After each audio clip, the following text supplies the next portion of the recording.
Alright, so here I am driving to work, and I usually listen to things as I'm driving in, and I just happened to pop up the old Shane Faison on Fight Tips.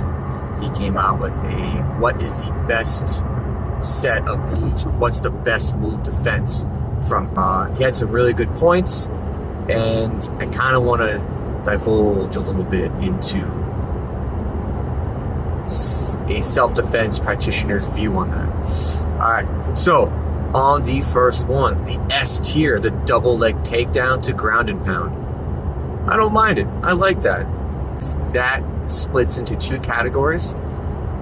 First category is double leg takedown. To me, speaks of the best self-defense is the one you practice, right? If you don't know how to do a double leg takedown, I believe he even said this at one point in this video, is then don't do a double leg takedown.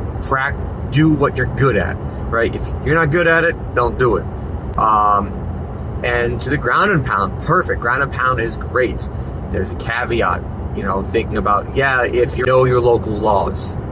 All right, if you're not in a stand your own ground state and you're at you better be proved that the amount of force you applied back, an eye for an eye kind of state, awesome. My point of view is if you can get to ground and pound, and this is a self-defense scenario, there better be a reason why you're on top of this person for so long, knocking in their teeth. Tier, the old overhand punch, sweet. I like a good overhand punch, and who says it best is Bas Rutten, is go ahead and try to stop me, right? You can telegraph a good punch all day long, but if you got some meat behind those bones, that punch is going to land. All right, so yeah, love a good overhand punch. That's sweet. But what I like even better is just a good old straight, right down the line. No one sees those coming, right? One punch right down the line, two punches right down the line, right? If you are fit enough that you are practicing a martial art, I don't care what martial art it is, I'm pretty sure, besides jiu-jitsu, all right, me like guys, any striking martial art, you're gonna have and practice a lot of straight punches. So I'd rather the old straight punch. Keep with the overhand punch. You're not gonna stop something that's coming out you like a bat out of hell, but I'd rather a good old fashioned straight punch. And the list is the palm strike to the runaway defense.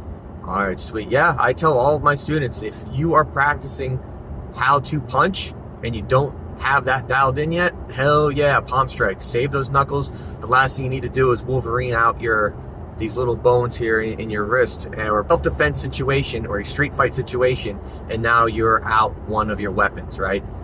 So hell yeah to the palm strike. I love a good palm strike. If you look at the early days of MMA, UFC, again, my boy Bas Rutten, palm strikes all day long, and that you can do some wicked damage with that stuff. Let's talk about the just run away. Are you a good runner? Are you faster than the person that you're trying to run away from? Do they have a weapon that's going to not allow you to run away? Can you run away in time? Are you drunk? Are you impaired? Are they impaired?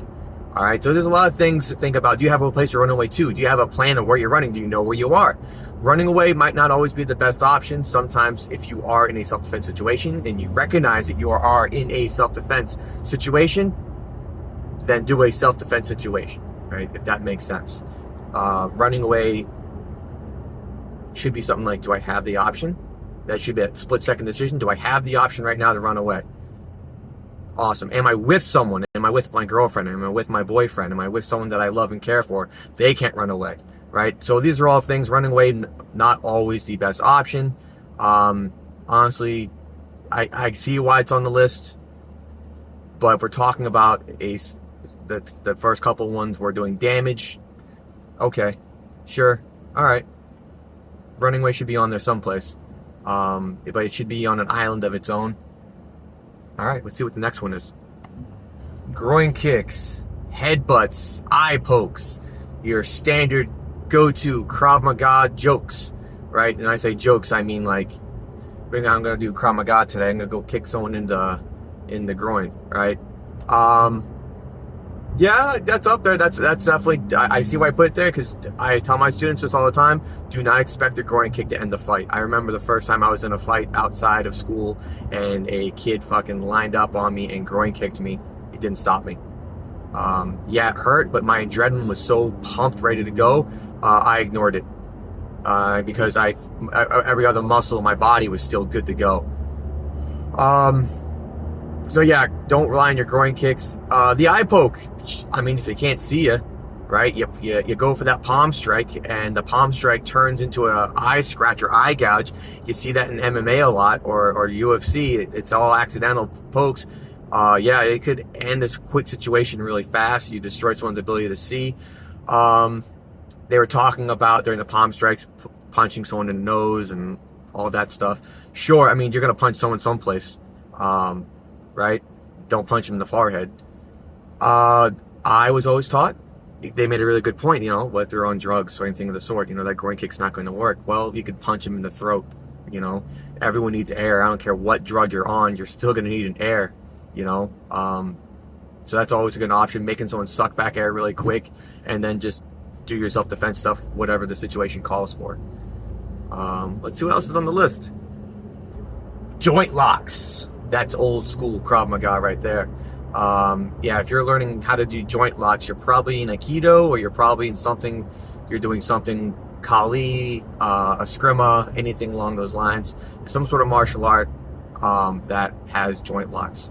Again, goes back to the very first thing I said in this little video here, is the best self-defense is the one that is the one that you practice. So if you're practicing non-stop joint locks, and that's how you decide to get out of the situation, sure, awesome.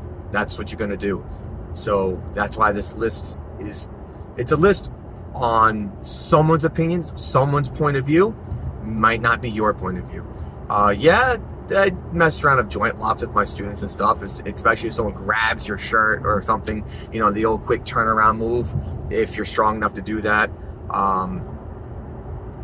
But it's not going to work for everyone. Some dudes who are attacking someone, have really strong forearms. Good luck. If they're dedicated and locking their hand out and they're pushing you through, and you're not good at the joint lock, but you try a joint lock anyway, prepare to get punched in the face. But it's a good thing to do. I don't recommend if the old try to pin someone on the ground and pin them out.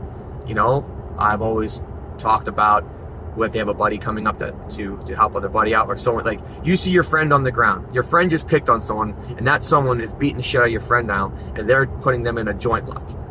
Do you help your friend out? Do you kick them off? Do you kick the person who is not to your knowledge defending themselves, right? Or do you just watch them trying to crack your buddy's wrist or something, or they're pin him of some sort? No, you're probably going to help out your buddy. So I don't recommend the prolonged time it's going to take to do a proper lock, and I can see why that's on the bottom of the list. That makes sense. I like that. And the last one, I think it was on there somewhere, I'll have to re-look at that list, was the old Glock defense, the gun defense. Know your local laws. If someone's trying to street fight you and you pull a gun out and you shoot the person, know your local laws. I'm here in Alabama, and I have to prove that I had no other means of self-defense in this area. This is not a stand your ground state as much as many people think it is. Texas is a stand your ground state. Alabama is not a stand your ground state. You better have the right idea to defend yourself, right? If you can prove you could have got out of that situation here, and you go for the ultimate defense, sure. Jury of what, 6, jury of 9. I'm not an attorney. Versus being the pallbearer, right?